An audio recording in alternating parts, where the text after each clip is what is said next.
bem? Bem-vindos a mais um vídeo aqui do canal Papo Binário. Hoje eu estou aqui com Maicon Vitali. Fala, doutor. Muito obrigado por vir, velho. É nóis. De verdade. Out of Bound. Out of Bound, antigo, deixa pra lá. Antigo deixa pra lá. Hoje eu só assino como Maicon, né? Hoje é isso, né? Eu tenho Acho sorte, que eu né? lembro desses nick, mas eu não vou tentar lembrar agora não, que não é o caso. Não, deixa pra lá. Deixa pra lá. Entendi. Cara, é o seguinte, hoje, o Maicon é especialista em segurança na Pride Security, já passou por um monte de coisa aí, e basicamente quebra coisas. Não ia falar computadores, softwares, mas na real, qualquer coisa que ligue na tomada e boot e sai alguma coisa, esse cara dá uma olhada. Fala um pouquinho do que você tem olhado, o que você faz hoje. Tenho feito muita pesquisa na área de embarcados, mas tenho uma experiência boa em teste de aplicações móveis. Móveis? É mesmo? Teste de aplicação em Android, em iOS, fazer reversing. Sempre que eu posso, eu tento puxar para baixaria para engenharia reversa, tanto de APK quanto iOS, cair para assembly. Eu não sabia ARM. que você fazia isso, que legal. Eu faço isso, cara. E tem um tempo já. Desde a empresa anterior, tinha um grupo seleto no mundo lá de 6, 7 pessoas que liderava essa parte de mobile. Eu era o responsável pelo tooling, que fazia todas as partes de automação. Por exemplo, eu tenho que desenvolver algum método de você bypassar uma checagem anti-root. Então eu desenvolvia isso. Bypassar uma validação de certificado, pinning de certificado. Eu desenvolvia isso. Então tem alguma funcionalidade lá que eu quero que ela não funcione mais. Aí desenvolvia isso sempre em forma de scripts e em forma de instrumentação da aplicação. Caraca. Para poder conseguir... Para iOS e para Android? Para iOS e para Android. Porra, que maneiro. Isso é bem bacana. E é um mercado que está aí e está bem aberto para quem quiser entrar. Porque tem muita demanda de projeto e pouca gente que consegue fazer bem. Entendi. Mas tem outras coisas também que você olha, hardwares diversos. Hardware embarcados, desde de análise de firmware, como eu falei, caio para o assembly MIPS, ARM, que seja, teste de rede, interno, externo, aplicação. A gente sempre começa por aplicação, né? O princípio lá, que era o mais simples, né? Fazer teste de vulnerabilidade de aplicação, mas aí parte para rede, aí parte para estudo de protocolo. Fiz também bastante teste de ATM, segurança em ATM, o que é muito bacana, inclusive, você conseguir usar, por exemplo, o XFS lá para você conseguir sacar dinheiro do ATM, tudo legalmente falando, contratado. E pentest geral, quebrar coisa, é a questão, coloca na mão e fala, tem que quebrar isso aqui, vai lá e quebra. Até esses projetos, esses projetos que nós temos de locomoção na cidade, bicicleta, tem teste de segurança que a gente faz também. Que legal. Coloca lá que a gente tenta quebrar. E é divertido, né?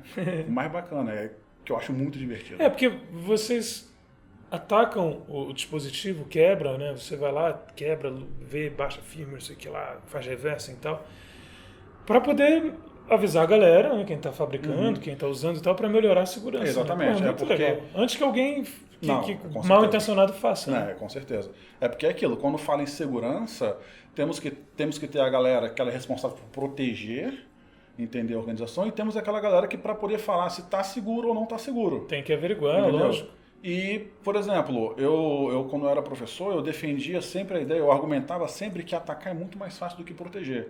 Por quê? Se eu tenho uma organização, para eu considerar a minha organização razoavelmente segura, eu tenho que mapear os ativos que eu tenho e procurar proteger cada um deles. Para eu falar que aquela organização é insegura, eu preciso de um único ativo inseguro para eu conseguir comprometer aquela empresa. Excelente ponto, é verdade. Então atacar é muito mais fácil do que defender. Entendi. Nossa, faz todo sentido. Eu também já ouvi muitas histórias de coisas do tipo assim, o antivírus tal não pegou o malware tal. Não, eu tô ligado, porque você fez um que ele não pegou, mas e todos os outros, assim, não é fácil fazer uma parada que pegue, né? Eu também sei fazer um que não pega, entendeu? Agora o lance é fazer um antivírus que pegue todos, aí tá o desafio, né? Aí tá o desafio. Pode crer. Aí tá o desafio. E você citou a academia, você falou assim, quando eu era professor. Dá para você falar um pouquinho dessa história? Porque para chegar no nível de especialização que você trabalha hoje, como é que foi essa jornada aí de estudo? Autoestudo, curso? Autoestudo. A faculdade Você era professor na faculdade? Eu fui professor na universidade e tudo começou em 1900 e alguma coisa, acho que 99 ou 2000, que eu tinha 14 anos, se não me engano, eu era fissurado por jogar joguinhos. Aquele que eu passava na banca de revista, um CD com 1001 jogos, eu comprava, saía instalando tudo na máquina até parar de funcionar. E eu fui na casa de um amigo meu fazer trabalho de geografia na faculdade, ou alguma outra disciplina, e eu vi um CD bonito com uma figura grega e era o CD do Delphi. Entendi. Quando eu bati o olho, eu falei, caraca, que jogo é esse? Aí eu perguntei pro tio do amigo meu, ele falou, não, esse aqui é um programa para criar programas. Aí o olho brilhou. Eu falei, me empresta. E agora? Era um Delphi 5, se eu não me engano, e eu tinha um K6 2450. 2 horas para instalar e mais 25 minutos para poder abrir o Delphi. E quando abriu, aquela intuitivo, né? Arrasta um botão aqui, arrasta uma caixa de texto ali e tal, coloca aquele monte de coisa lá que eu achei que ficou bonito, aprendi a rodar, mas não tinha uma linha de código, né? Sim, você clica no botão e faz nada. Eu nem sabia que tinha que ter. Aí eu, quando fui devolver o CD do tio desse meu amigo, aí ele falou, você fez os negócios lá? Eu fiz, mas meio que não funcionava. Ele, mas você fez o código certo? Eu falei, código? Eu nem sabia que tinha que fazer código. Ele falou, me emprestou 2 apostilas grossas assim de Delphi, do curso que ele fez, para poder estudar. Aí eu não tinha muito costume de estudar, né? Então peguei a primeira apostila, folhei, selei um parágrafo. Primeiro exemplo, peguei a apostila, copiei aquele código, que era pegar de uma caixa, somar com a outra e o resultado na terceira. Rodei, rodou, pá, o olho brilhou, falei, caraca, agora funciona. Folhei. Segundo exemplo, sem ler nada. Fiz e não funcionava. Eu olhava o código tal mesmo, os componentes, porque acho que era apostila, às vezes tinha algum erro de digitação, ou eu mesmo, um erro que até hoje não sei o que era. Tentei e não consegui. Aí eu frustrei. Peguei, devolvi a apostila e minha irmã ela fazia técnico em informática. Ela falou, isso aqui parece com um programa que eu mexo. Eu falei, que programa que você mexe? Um tal de Visual Basic. Inclusive o professor vai vir aqui instalar. Aí ele instalou e ela estava estudando, aí eu comecei a pegar o caderno dela. E caderno de menina, né? Não sendo machista, obviamente, né? Mas ela era muito mais organizada do que eu. Ela praticamente, o código dela tinha highlight. Caneta azul para comentário, caneta vermelha para palavra reservada. E dava prazer ler. Então eu comecei a estudar pelo caderno dela. E, tipo, em 3 meses eu tava programando já. Ei. Com 14 anos de idade. Que fui entrando em fórum, fui tendo referência. Quando eu tinha 16 anos, eu fui chamado para dar aula de programação numa escola de informática do Piauí, de algum lugar assim. Aí eu virei pro cara, me chamou, que eu era do fórum, eu cheguei a ser um fórum chamado VB Web, nem sei se existe ainda. Mas o cara foi lá e me chamou e tal, porque ele falou que ele me considerava um dos melhores programadores do fórum, que ele falou, você não quer vir pra cá pro Piauí dar aula, não? Aí eu falei, não sei se minha mãe vai deixar. Ele falou, mãe? Como assim? Eu falei, cara, você tem quantos anos? Eu falei, 16. Ele falou, mentira, você não tem 16 anos. Eu falei, eu tenho 16 anos. Ele falou, caraca e tal. Aí depois ele me deu até uma pernada, mas deixa isso pra lá. Um negócio lá. Tua mãe não deixou? Aí, minha mãe não deixou. Aí nesse fórum aí, um cara foi lá e pediu ajuda para fazer um trecho de código. E eu sempre fui muito solícito. Eu falei, não, me manda então que eu faço o que você quer aqui e resolvo. Eu não posso fazer porque é PRI V8. Eu não tinha nem ideia do que era isso. Que era o private lá. Uhum. Falei, mas o que é isso? Porque eu não posso te passar e tal. Eu falei, cara, eu não vou publicar não e tal. Não, porque é um negócio de hacker. Eu falei, cara, eu não estou interessado nisso. Eu quero só pegar o seu programa e resolver. Então vou te mandar, mas não manda pra ninguém não, beleza? Eu falei, beleza. Ele foi lá e mandou, e era um scan de vulnerabilidade, que ele tava fazendo em VB na época. Aí ele mandou o código, aí eu vi o que ele queria fazer, aí eu resolvi o que ele queria, mandei de volta, aí eu comecei a me interessar. Pela área de segurança. Pela área de segurança. Aí comecei a estudar HTTP. Aí eu lembro que na época aí eu comecei a desenvolver algumas ferramentas e fui chamado pelos grupos do IRC na época, poder fazer parte dos grupos. E eu praticamente ficava monitorando o site da Nessus, que eles lançavam os plugins da Nessus, na época que era gratuito ainda. Aí eu pegava o plugin, entendia como era a falha e codava um scan para ela e mandava para os caras. Aí os caras pegaram e faziam o que tinha que fazer com aquilo, né? E foi só isso. Aí quando eu estava com 17, 18 anos, aí comecei a entrar baixar o nível. Estudar redes, mais aprofundar em redes, pegar outras linguagens, C. E com 17 anos eu entrei na faculdade de computação. Entrei na faculdade de computação, com 17 anos, ciência da computação, e eu me gabava, hoje eu falo com vergonha, né? Eu me gabava de que eu era um bom programador, de que eu era hacker, me gabava disso. E o meu professor de introdução à computação, Bonisson, um abraço para ele, não sei nem se ele é vivo, mas um abraço para ele. Na primeira semana de aula eu falei com ele, não, mas eu faço parte de uns grupos, os grupos fazem isso, mas eu não faço, eu só desenvolvo a ferramenta para eles fazerem. Aí ele virou para mim e falou, a questão é o seguinte, jovem, se alguém quer roubar uma casa e você dá a escada para ele poder pular o muro, você é tão errado contra eles. Aí aquilo ali bateu em mim e eu fiquei, caraca, ele tá certo. E eu comecei a criar aquele conceito ético em cima de mim. Aí a próxima ferramenta que eu desenvolvi, eu já coloquei meio que um serial, para poder validar serial no negócio. Aí teve um camarada que pegou esse scan meu, que precisava de um serial para você rodar ele e craqueou ela. Aí eu recebi a versão da minha mesma ferramenta craqueada. Aí eu fiquei bravo. Aí o que eu fiz? Vou atrás do cara? Não, eu vou aprender a fazer isso também. Aí comecei a estudar engenharia reversa. Eita. Aí esse cara tinha um monte de ferramenta. Aí eu comecei a craquear as ferramentas do cara tudo também. Eles ouviam em Delphi na época, eles ouviam em Delphi, que é massa, o Delphi chama de API do Windows, então é lindo você achar as APIs e tal. E comecei a ir em cima das ferramentas dele. E craqueava, e fui descendo em engenharia reversa, baixo nível, aí entrou na área de corrupção de memória, e low level, exploit, o heap overflow, etc. E vai indo. Meu final da graduação, o meu projeto final foi em cima de segurança, que acho que até o Spoker ele lembra que eu criei um módulo inteligente para o Snort, utilizando inteligência artificial. Mas é aquilo, né? Como 99% dos projetos de graduação, você faz, apresenta e engaveta. Nunca mais sai daquilo ali. E era um módulo que eu utilizava tanto o sistema especialista, quanto lógica fuzzy para poder fazer detecção de invasão. O sistema especialista ele utilizava para poder fazer, fazer o catálogo das dados que ele está trafegando ali, e a lógica fuzzy para tomar a decisão se aquilo ali, a possibilidade daquilo ali ser um ataque ou não. Aí engavetou, ingressei direto no mestrado, e eu sempre fui muito voltado para a programação. Por isso que eu falo, hoje em dia, os grandes pentesters, as grandes pessoas que são muito boas em segurança, são pessoas que têm ou um background muito bom em infra, ou um background muito bom em programação. Entendeu? Porque é muito carente hoje. Hoje o cara não sabe nem usar o computador direito e quer aprender a ser pentester já lendo um livro de pentest para poder rodar a ferramenta. Aí o cara tem que fazer 10 linhas de código para poder automatizar alguma coisa, para poder resolver um problema, e o cara não sabe.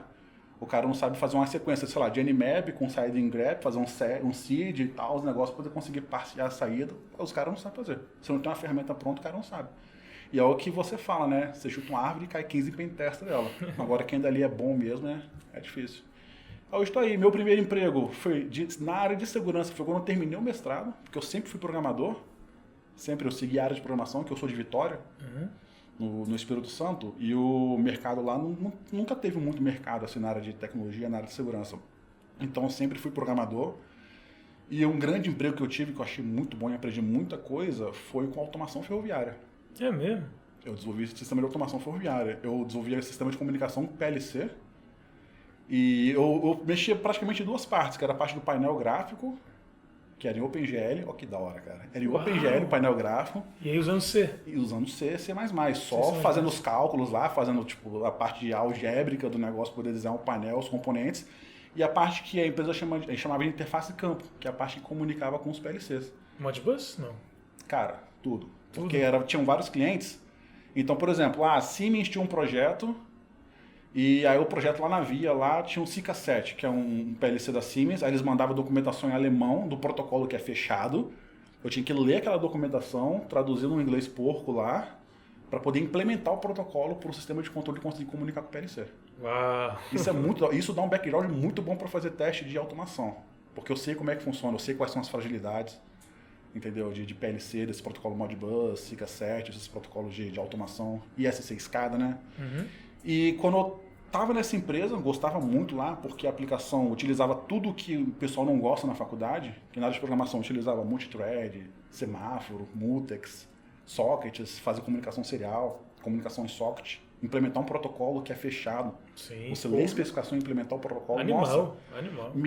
Eu evolui muito tecnicamente na área de programação, trabalhando nessas empresas. E aí eu entrei no mestrado. Aí quando eu entrei no mestrado, eu entrei naquele pensamento de, eu vou fazer um mestrado aqui uns 6 meses para poder juntar uma grana, e depois eu converso lá na empresa lá, poder sair, poder terminar o mestrado. Deu 2 semanas de aula, eu tive que pedir demissão. Porque eu não estava dando conta do mestrado. Muita coisa era muita coisa para estudar, e eu tive que escolher. Aí como eu sempre gostei de estudar, eu preferi ficar no mestrado. Aí foram lá 2 anos de mestrado, e quando eu estava encerrando o mestrado, aí eu fui chamado para poder trabalhar na primeira empresa que eu entrei. Eu fiquei 3 anos lá, acho quase. Já como pentester? Já como pentester. Aí fui para a segunda, fiquei uns 3 anos também, e agora eu estou trabalhando com a Pride. Entrei Que esse ano. legal, velho. Cara, e assim, nessa construção desse conhecimento aí, imagino que tenha rolado muita coisa, né? É muito legal aqui, nesse papo que a gente faz, porque tem uma galera assistindo e tal, de do pessoal pegar assim, ó, a experiência que foi obtida, né? Tipo, o que você, de repente, se eu soubesse antes eu faria de outra maneira e tal, isso daqui eu não faria. Porque é bastante rico, né? Para que a galera consiga aproveitar e trilhar o caminho para entrar na área também, porque o Brasil está cheio de vaga, o planeta está cheio de vaga nessa área aí, mas precisa ser para gente boa, né? Gente com os fundamentos, com as bases sólidas.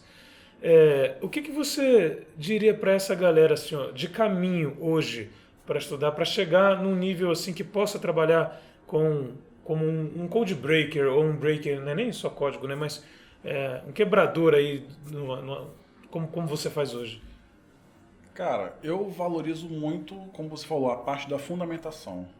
Então, a pessoa saber realmente o que ela está fazendo é diferente dela pegar uma ferramenta, dar um comando lá para poder executar, ou pior ainda, dar meia dúzia de cliques lá para poder fazer alguma coisa. Então, eu acho que as pessoas elas têm que procurar dar mais valor à fundamentação, dependendo da área que ela quer ir. Se ela quer ir para uma área de pen test de rede, é uma pessoa que ela tem que entender bem redes, entender protocolos, saber como é que funciona. Se eu falar, eu tenho que fazer um ataque aqui na rede, você baixar uma ferramenta lá e rodar é fácil. Agora explica como é que funciona, sei lá, aquele LLMNR Poison do Responder. Como é que funciona isso? Sabe explicar? Porque tem que entender como é que funciona. Como é que funciona, sei lá, coisas básicas que já existem há anos, há décadas já. Como é que funciona um SYN scan? Como é que funciona um relay scan? Como é que funciona... Essas técnicas que já são convencionais, tem N ferramentas que fazem, mas você entender como é que ela funciona, abre sua mente para você conseguir gerar conhecimento a partir disso. Porque não é preciosismo, né? Não é preciosismo, porque o pesquisador, acredito que o papel do pesquisador é gerar conhecimento. Ele tem que gerar conhecimento. Tem muita gente que, infelizmente, hoje em dia, acha pesquisar não é procurar. Essa é a questão. Pesquisar não é procurar. Porque você pega no inglês, eu estou pesquisando um negócio no Google. Pesquisar não é procurar. Hoje em dia é bem comum bug bounty, essas coisas. A pessoa acha um XSS em alguma coisa, vai no LinkedIn e coloca pesquisador em segurança. Isso, para mim, é quase de morrer. Entendeu? Porque pesquisador é aquela pessoa que ela atingiu o estado da arte em alguma coisa, a partir dali ela vai gerar conhecimento. O pesquisador ele tem que gerar conhecimento, ele tem que gerar coisa nova para a comunidade e para o mundo em geral. E para você gerar, como eu falei, você tem que atingir o estado da arte de alguma coisa. E atingir o estado da arte, você tem que estudar a parte de fundamentação. E eu estou falando de teoria. Estudar desde matemática, entendeu? Sempre gostei arquitetura de computadores, programação, estrutura de dados, algoritmos, porque algoritmos é uma coisa e programação é outra. Programação é muito voltada à linguagem, tecnologia. Algoritmo é você saber, por exemplo, como é que implementa um crivo de Eratóstenes, como é que implementa o algoritmo de Dijkstra, como é que implementa um PRIM, uma árvore geradora mínima. Ou seja, são algoritmos que, por mais que você não vá utilizar no dia a dia, você acaba tendo que aprimora, abre sua mente para a forma de resolver problemas. Sim. Para a forma de resolver problemas. E isso ajuda muito. Eu recomendo, inclusive, para o pessoal que está na graduação da área tecnológica, se quiser seguir uma área voltada à programação, ou se quiser ter um conhecimento bom em programação, procurar saber qual é a relação que a faculdade, a universidade que você estuda tem com a maratona de programação. Porque foi na maratona que eu aprendi a programar de verdade, que eu aprendi a gostar de programação e que eu vi que eu era um merda, que eu era um bosta em programação. Entendeu? Porque eu me achava bom em programação, até que eu participei da minha primeira maratona de programação. Onde você precisa de fato pensar, criar, colocar um algoritmo ali, né? Não só compilar. Assim. Você pega um problema para resolver e você entendeu perfeitamente o problema, só que você não sabe colocar aquela solução em forma de código. E quando você vê uma solução, a solução tem 10 linhas de código, mas você não conseguiu pensar naquela solução. E eu lembro que a primeira vez que eu participei da maratona, eu estava na graduação, foi na etapa regional da maratona, e a mesma prova é aplicada no Brasil inteiro. Eram 5 horas para poder resolver, e a equipe que eu fazia parte, nós resolvemos 3 problemas, de 10 ou de 11 em 5 horas. E como eu resolvi a mesma quantidade de problemas que a equipe que era menina dos olhos, lá do Espírito Santo, eu pensei, não estou tão mal assim. Eles resolveram 3, eu fiz 3, eles ficaram em primeiro por conta do critério de desempate, e eu fiquei em segundo. Eu falei, não, então ainda estou bom. Aí quando eu fui ver o ranking geral, a equipe do ITA, eles fecharam a prova em 3 horas e meia. Todas as questões. Eles fizeram todas as questões em 3 horas e meia. Aí eu olhei e pensei, caraca, eu sou muito burro. Aí essa equipe do ITA vai pro final mundial. Aí chega no final do mundial, eles fazem 4 questões. E a equipe lá de mecânica ótica de São Petersburgo faz 10 questões. Aí eu tô a 1 ano-luz do ITA, o ITA tava 1 ano-luz dessa universidade, aí eu penso, putz, eu tô muito longe, eu sou muito ruim. E isso me motiva. Tem um caminho, tem coisa para exatamente, tem muita coisa para poder ver, muita coisa para aprender e começa a ir atrás, começa a correr atrás disso para poder aprender. Tem um caminho em paralelo, você falou da maratona de programação, dica de ouro, independente da área que o cara vai atuar, né? Na área de segurança, sei lá. Independente. Você saber como o computador funciona, né, velho? Esses algoritmos, senão você vai ficar fazendo o quê, né? Exatamente. Tem razão. Maratona de programação, e eu lembro, cara, que eu aprendi com você há muitos anos atrás, num desses grupos de internet da vida aí. Eu acho que foi com você sim, sobre o SPOJ, lembra disso? SPOJ. SPOJ. Então, SPOJ é de maratona de programação. É de maratona de programação, né? Problemas de programação. Eu lembro que você me passou, resolve isso aí. Aí eu fui lá, baixei. Não sei se ainda tem. Tem ainda. Tem? E eu falei, que legal, né? Eu não consegui fazer nada também. E fiquei estudando, fiquei tentando lá e tal, mas até aí, pelo menos você saber o que você quer, né? Onde é que está o seu nível ali de programação? Tem vários problemas. A galera ficava lá, eu estou em terceiro, estou em quinto, estou em... Quer dizer, o SPOJ era mundial, né? A gente estava num ranking bem baixo lá, mas era legal saber fazer isso. Recentemente, inclusive, você mandou um problema numa lista, aí, num negócio aí. Não é tão recente assim, mas você falou sobre um problema de programação lá, básico assim. Ela falou assim, você quer testar se alguém sabe programação? Manda fazer isso aqui. Você lembra disso? Lembra o que era? Eu sei. É um programa muito simples. Lança pra galera então aí. É basicamente o seguinte. Você vai ler N números, você vai ler um número N qualquer e vai ler N números. E no final você tem que imprimir quais são os 2 maiores números. Só que você não pode armazenar todos. Você não pode ler N, alocar N e depois procurar os 2 maiores. Você tem que fazer da forma que economiza a maior quantidade de memória possível. Isso aí é um problema. Inclusive, não vou nem falar o nome dele porque pode ser meio vergonhoso, ele trabalhava com programação numa empresa de segurança que desenvolvia produtos de segurança. Eu passei esse problema para ele, ele fez, mandou. Eu falei, cara, coloca essa entrada aqui no programa. Ele fez, ele viu que a entrada estava errada. Aí ele, não, deixa eu mudar aqui. Ele foi lá, mudou, mandou de novo. Eu falei, cara, agora coloca essa entrada aqui. Aí ele foi lá e fez e estava errada ainda. Entendeu? Se você lançar esse desafio e a galera fizer, eu posso te chamar depois para a gente pegar os comentários e você ver se está certo? Sim. Então posso passar um mais interessante, um mais completinho? Opa. É simples. A câmera é sua. Ele é conhecido até como problema do miojo. Okay. Tem no SPOJ. Basicamente é o seguinte, imagina que eu sou um cara viciado em miojo. Eu gosto muito de comer miojo, macarrão instantâneo, só que eu sou chato. Eu quero o meu miojo preparado no tempo exato. E eu fui viajar para acampar. E como eu fui viajar para acampar, eu levei um estoque de miojo, macarrão... Eu tô falando a marca, né? Você patrocina nós. Levei um estoque de macarrão instantâneo para poder fazer lá durante o meu acampamento. E no caminho eu esqueci o relógio, eu esqueci o celular, esqueci tudo. Eu falei, putz, como é que eu vou cronometrar o tempo de preparo do meu macarrão? Fiquei preocupado. E no meio da estrada eu achei aquelas barraquinhas que vendem muamba no meio da estrada, e eles vendiam aquelas ampulhetas de areia. Só que eu sou tão azarento que não tinha ampulheta do tempo de preparo do macarrão. E o que eu fiz? Eu comprei 2 ampulhetas de tempos diferentes. Aí pensa o seguinte, o miojo, o macarrão instantâneo, ele tem... o miojo. Ele tem, vamos supor, 3 minutos para você preparar ele, de cozimento. E eu tenho uma ampulheta de 5 minutos e uma de 7 minutos. Eu pego as 2 ampulhetas e viro elas. Quando a de 5 minutos acabar, vai faltar quanto na de 7? 2. E eu vou lá e viro a de 5 de novo. A de 7 que faltava 2, quando acabar, vai faltar quanto na de 5? 3. Faltou 3? Eu vou lá e coloco o miojo no fogo. Que eu vou conseguir cronometrar os 3 minutos certinho para poder preparar. Sim. E o problema é, eu quero que você desenvolva um programa que eu vou passar para você o tempo de preparo do miojo, o tempo da primeira ampulheta, o tempo da segunda ampulheta, e você vai falar qual o tempo mínimo que você precisa para poder ter o seu miojo pronto. Nesse caso foram 10 minutos, né? Sim, porque precisou virar... Exatamente. Aí que entra a parte dos fundamentos. Porque uma pessoa que vai resolver isso aí, fundamentos inclusive até matemático, né? Ela vai pegar e vai tentar simular esse processo das ampulhetas até bater no valor lá e conseguir fazer. E uma pessoa que tem um background melhor em matemática, ela vai ver que ela consegue modelar esse problema utilizando, por exemplo, equações diofantinas. Papai. Agora sim eu comecei a...